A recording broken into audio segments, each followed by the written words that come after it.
Hey, Mrparka here to review one called the Cohasset Snuff film, and this is by the director, I believe Edward Payson or Payton, or let me double check here. I want to get everything right. Edward Payson, and he did a movie called Morbid, a love story, which I enjoyed.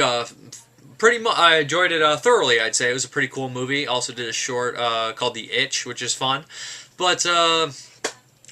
This film is similar to Morbid in only the aspect that it has kind of a different take on a serial killer.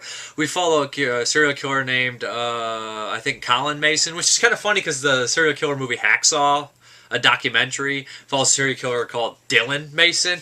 And it's just really odd to me that the Colin Mason and Dylan Mason, they sound so similar. I was obviously going to get confused immediately. But it follows a high school serial killer who documents his thing. He wants to be a film director, and he basically uploads all this stuff to the internet. And it opens up with a kind of a morbid oddball collector, collects all the morbid and nasty stuff, and he has this disc that is essentially cut together of interviews and things like that and actual murders that took place. And so that's what you basically see through entirety is a spliced up movie like that. It's actually more coherent than you would think. There's pretty much everything in there. And I must say I enjoyed the interviews with the doctors and the collectors and some of the other people as well, but I really could not get past the killer. He's supposed to be like this genius, but he's so immature, and I just don't find him intimidating. I know maybe that may be some of the charm. You think, oh, he's not intimidating, he'd get away with it. He's so egotistical, and when he talks, he's just so annoying. I just don't see, like, I know all serial killers are probably different. I just don't buy it. I just don't buy him. I don't know why. I just can't get around it. It just seems almost like he's too immature.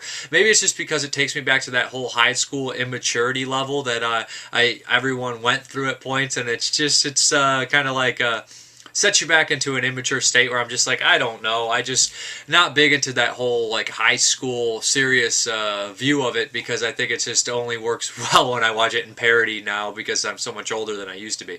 I'm just not really buying the high school serial killer thing. But like I said, I did enjoy the interviews with the collector and the doctors and stuff like that. I thought that was pretty cool.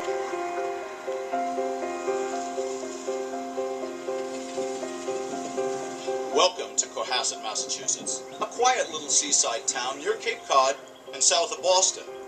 Or at least it was a quiet town until about 2 years ago, when the young man who lived in this house, his name was Colin Mason, decided to shatter that quietness and become Cohasset's first serial killer. This 17-year-old high school student videotaped his murders. Took the videotapes, uploaded them to the internet so that everybody could see and embarrass the town.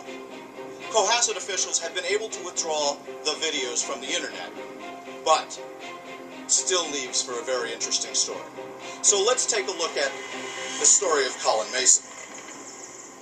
In the digital world we live in today, a person can become a celebrity virtually overnight with such sites as YouTube and all. 1 million hits to a video can establish a celebrity very quickly. If you look at Colin Mason, a kid who grew up in a poor family with definite psychological and abandonment issues, no one paid attention to him. No one paid attention to his passion, which was filmmaking. But they pay attention to him now. We are talking here about someone who planned and executed numerous murders and wasn't even out of high school. I mean, it's terrifying to think that someone so young could be so sick, and no one even noticed. There were numerous signs that this boy was not well, numerous signs. And if he would have gotten that help, there's a very good chance that none of this would have happened. Those children could have been alive today.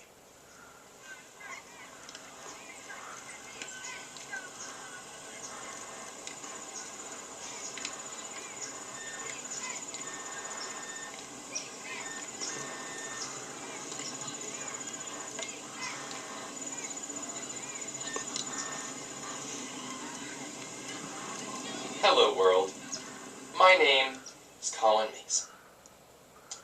You're probably wondering to yourself right now, Colin Mason, who the fuck is that? Well, no one yet, but pretty soon, it's gonna be a household fucking name. That's right, pre-production's over, baby. Tonight, we grab the bull by the horns and take this shit head on.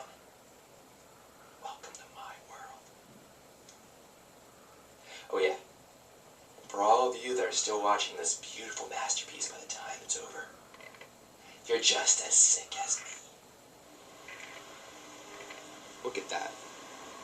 I was disappointed in the kills were actually strangulations, mostly off camera, mostly off screen, and things like that with a tire iron and a rope and things like that. And I just wanted to kill the killer myself. He is a very unlikable killer. He doesn't do necessarily a bad job. He's just really corny, and he's doing these one-liners when he's supposed to be. It's like a serious kill. He'll like say one-liners. It's a whole big joke to him. He just wants to be like a celebrity. He even goes to points where he targets the cop's wife and things like that. And I also like this kind of the statement. I seen this in a Tim Ritter movie. They make the statement about exploiting the in Truth or Dare 3, Screaming for Santa. They exploit the victims to make money and things like that. And there's this burger joint that's called Mason's Burgers. And I think that's kind of a cool idea, because the cool aspect about it is it kind of ruined this whole Cohasset, Massachusetts town, because it was like a small thing and they tried to cover it up. And that's the cool idea, not the actual killing. I think that the some of the ideas and themes are better than the actual killer himself. Not that he did a terrible job. I just don't like the killer. I just don't like him. I just don't believe him. I just don't buy him. Does that make sense to anyone? I feel that the movie like Seventh Day, where the killer is actually like a failure at everything, is more realistic to me at this point. I just don't buy the genius serial killer anymore. I've seen it too many times and basically getting away with everything. But if this sounds like it's up your alley, it's kind of a, you know, the serial killer documentary type deal. Like, I guess it would be similar to Hacksaw or something like that. The idea of uploading the videos to the internet is Truth or Dare 4, Deadly Dares. A couple Tim Ritter references in here. But I do see some similarities between, you know, some Tim Ritter, Truth or Dare type deals and maybe Hacksaw. I'm not sure which one was made first on Hacksaw and this one. I definitely think it's just a coincidence that the name Mason popped up twice. But if this sounds like it's up your alley, there's also another killer called Mason Kilborn. And Mason's just a very popular serial killer name, I think so. But if this sounds like it's up your alley, like I said, the score in here is actually pretty decent. You might, some people might dig this, dig the style, the documentary style stuff here. Like I said, some of it's interesting, but I myself, for the 100th time, could not get over the killer. Thank you very much for watching. Have a good one.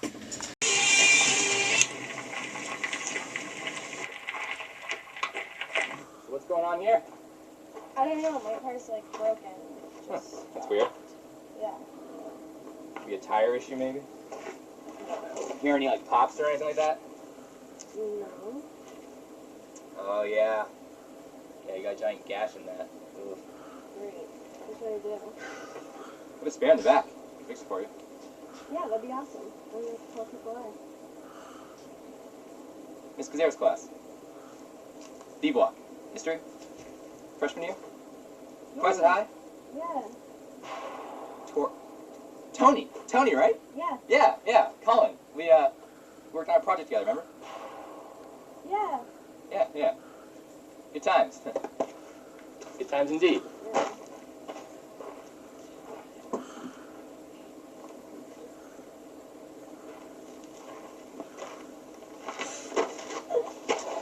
Not as good times as these, though.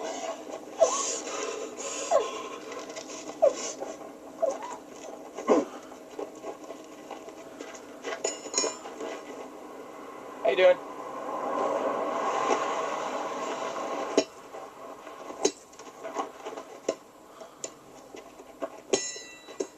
Don't worry about calling AAA, bitch. You should have called 911.